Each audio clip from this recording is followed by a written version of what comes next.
Hello, everyone. Welcome to Video Gaming Over 40. I'm your host, VGO. And I wanted to address something that has popped up again a lot, and that's the debate over violent video games or video games in general causing violent behavior. Now, I don't pretend to be an expert on any of this, but I have played video games all my life. I'm 41 now.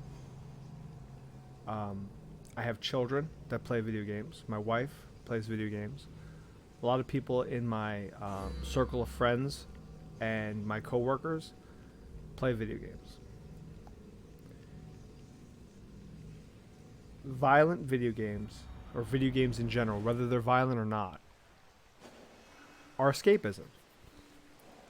These games we play are to escape from reality and enjoy some time, just like going to the movies or anything like that. It concerns me when a society that I'm a part of tries to put blame on a specific thing and say, if we just regulate this, it'll go away. It concerns me because it seems like it's a lack of will to identify the real problems and the real causes of violent behavior in our society that leads to tragic events such as mass shootings and murders and everything like that. I'm old enough to remember when Dungeons and Dragons was being blamed for devil worship or interest in the occult. And I can tell you firsthand that that was a amazingly big deal. There were exposés, there was news, they were talking about it in church, in school, everywhere, that D&D is going to cause people to want to become devil worshippers and sacrifice humans. It wasn't true, but it was something that was being promoted because a lot of kids were getting into Dungeons & Dragons. They were enjoying it. They were liking it.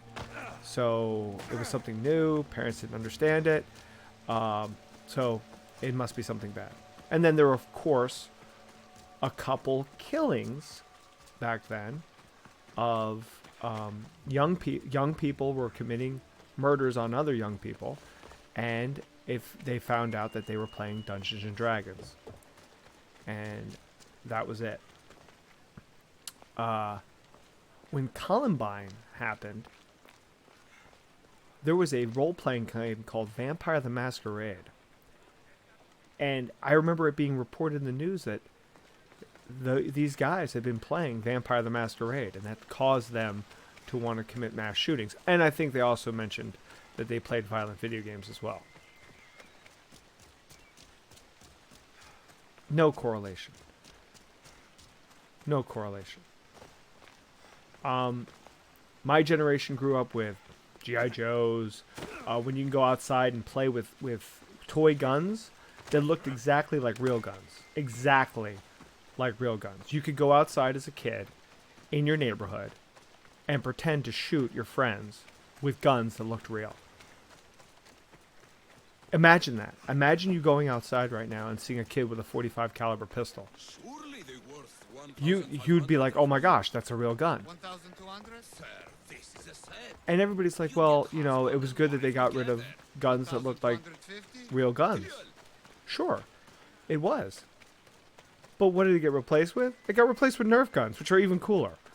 So, you know, it didn't cause violence. It doesn't cause violence.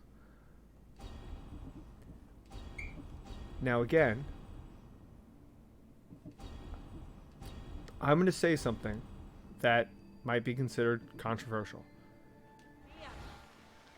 I don't believe our problem in our society is video games, violent movies, rap music, anything like that. I think a problem in our society is a lack of our young people having a belief in something, whether that belief is spiritual, philosophical, political, or national, when somebody is not part of something greater than themselves, they end up becoming isolated. And isolated people aren't necessarily going to become violent people. But once you become isolated enough and you don't feel like you're part of the society that you're in, there's really no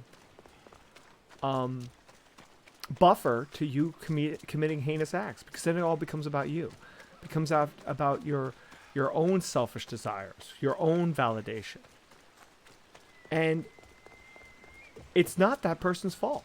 Here's another thing that's controversial. It's not. It's our lack of empathy as a society.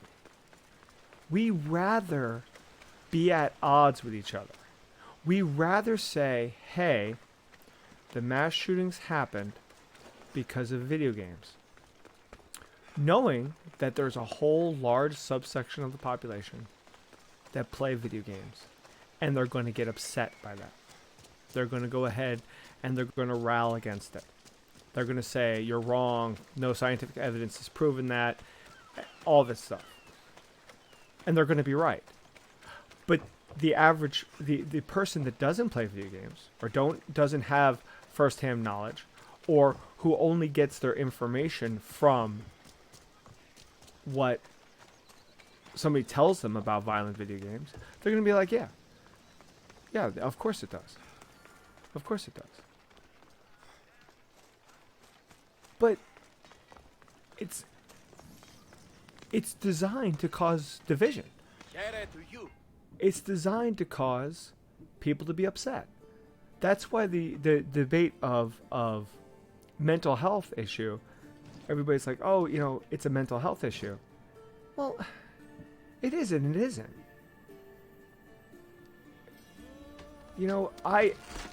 I have a child that has certain issues.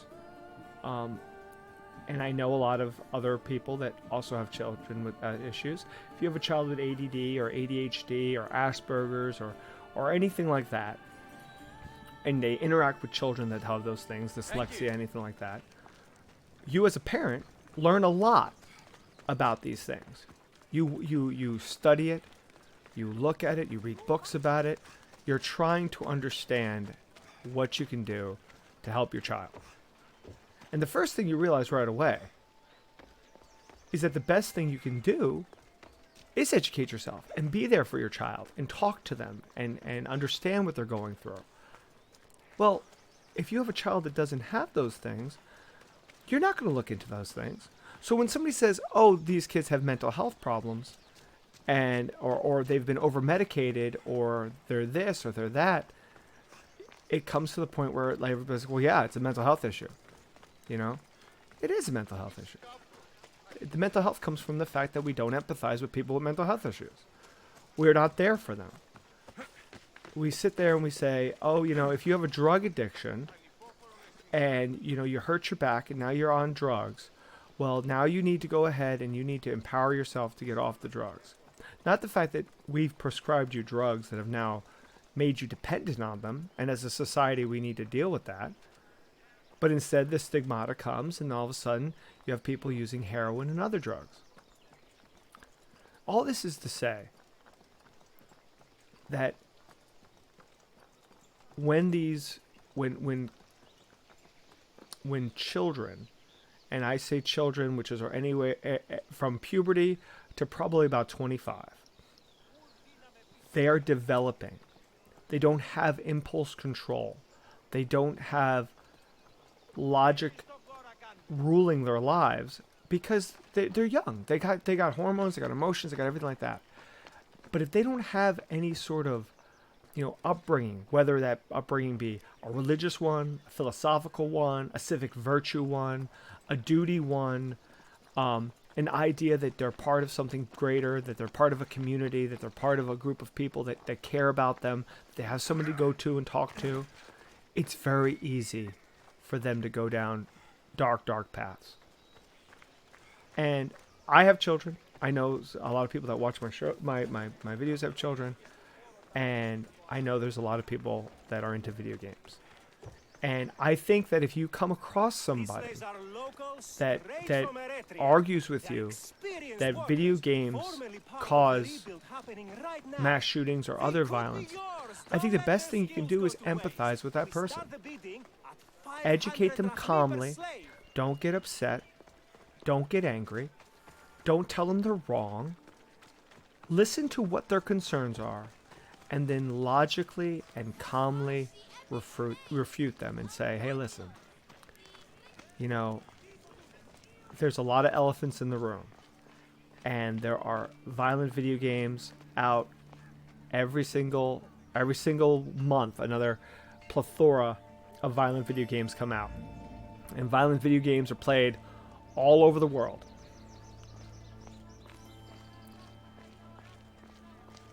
It would be really strange and concerning if violent video games played only in the United States, violent video games played in the United States that affect a certain subsect of the population causes a certain group of kids to commit violent acts. It doesn't stand up. It doesn't stand up to the scrutiny. Unfortunately, in this day and age, when there is an active shooter, it is hard to sift through information about them. They have determined that active shooters are looking for the recognition, so they want people to hear about them. They want people to they want the notoriety and everything like that, so they keep it on the low. So if you're going to try to study the stuff, you got to study it from a point of view of, you have to go to certain websites that might not be as reputable as others. You might have to go ahead and ferret out your own information.